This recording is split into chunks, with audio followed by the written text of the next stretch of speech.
kelas 7. Perkenalkan, nama Ibu Widya Septiani Situmorang. Ibu biasa dipanggil Ibu Situmorang.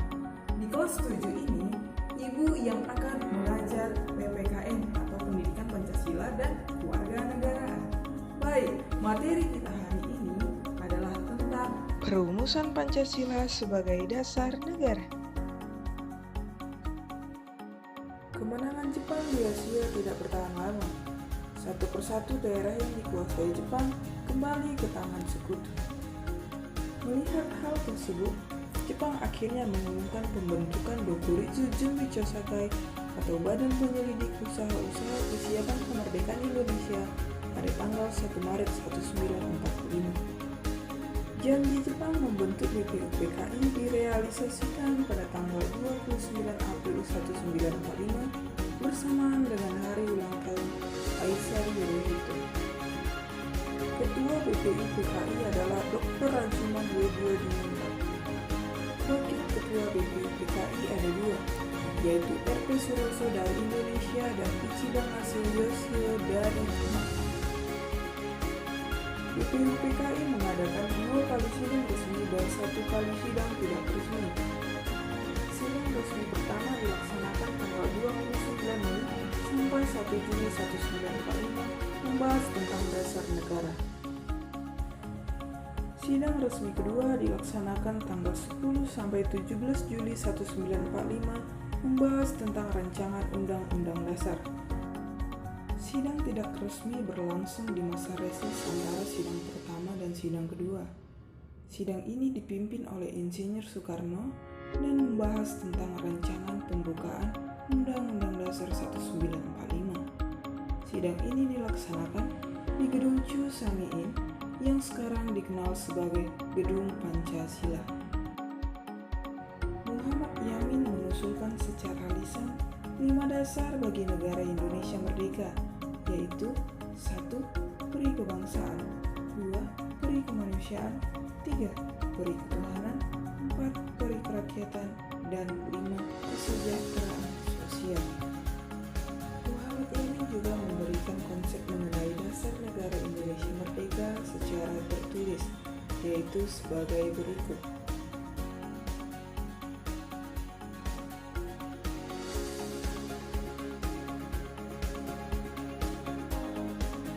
Setelah itu, pada tanggal 31 Mei 1945, Mr. Supomo menyampaikan usulannya mengenai dasar negara Indonesia merdeka, yaitu 1. Persatuan, 2. Ketuhanan, 3. Keseimbangan lahir dan batin, 4. Musyawarah, dan 5.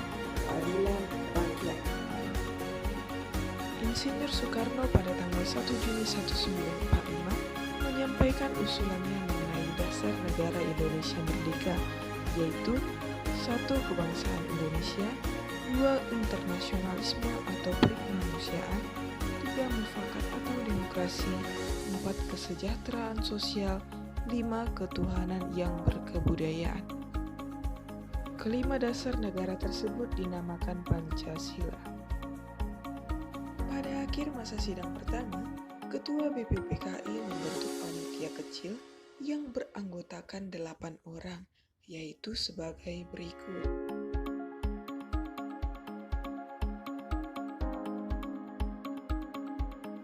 Panitia kecil ini bertugas untuk mengumpulkan usulan para anggota yang akan dibahas pada masa sidang berikutnya. Panitia kecil mengadakan pertemuan untuk mengumpulkan dan memeriksa usul-usul menyangkut beberapa masalah, yaitu Indonesia merdeka. Usulan-usulan yang dikumpulkan dimasukkan dalam beberapa golongan, yaitu sebagai berikut.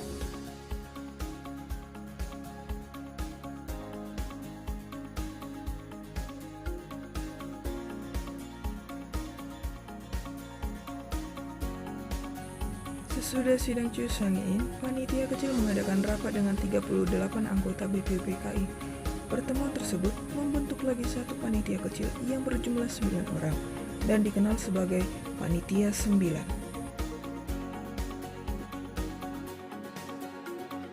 Panitia 9 mengadakan rapat di rumah Insinyur Soekarno, Jalan Pegangsaan Timur nomor 56, Jakarta.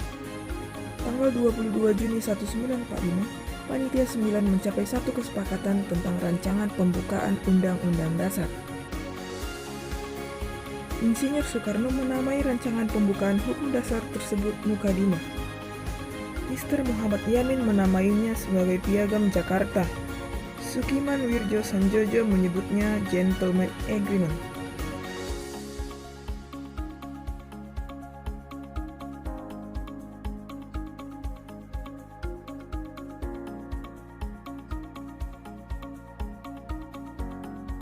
Naskah Piagam Jakarta memiliki banyak persamaan dengan pembukaan Undang-Undang Dasar 1945.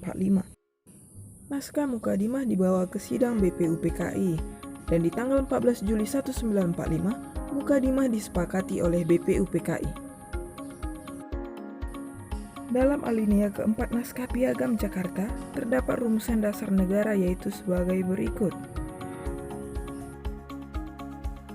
Rumusan dasar negara yang tercantum dalam naskah Piagam Jakarta berubah dalam sidang PPKI tanggal 18 Agustus 1945. Hal tersebut dikarenakan wakil-wakil Protestan dan Katolik dari wilayah yang dikuasai Angkatan Laut Jepang merasa keberatan.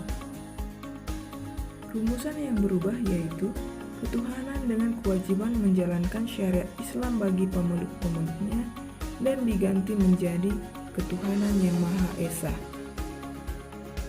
Dengan demikian, rumusan dasar negara dalam pembukaan Undang-Undang Dasar 1945 yang ditetapkan oleh PPKI tanggal 18 Agustus 1945 yaitu 1. Ketuhanan yang Maha Esa.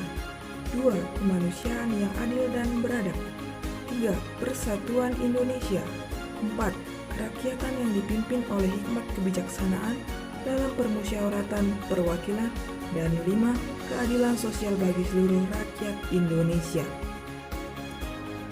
Demikianlah penjelasan Ibu. Terima kasih.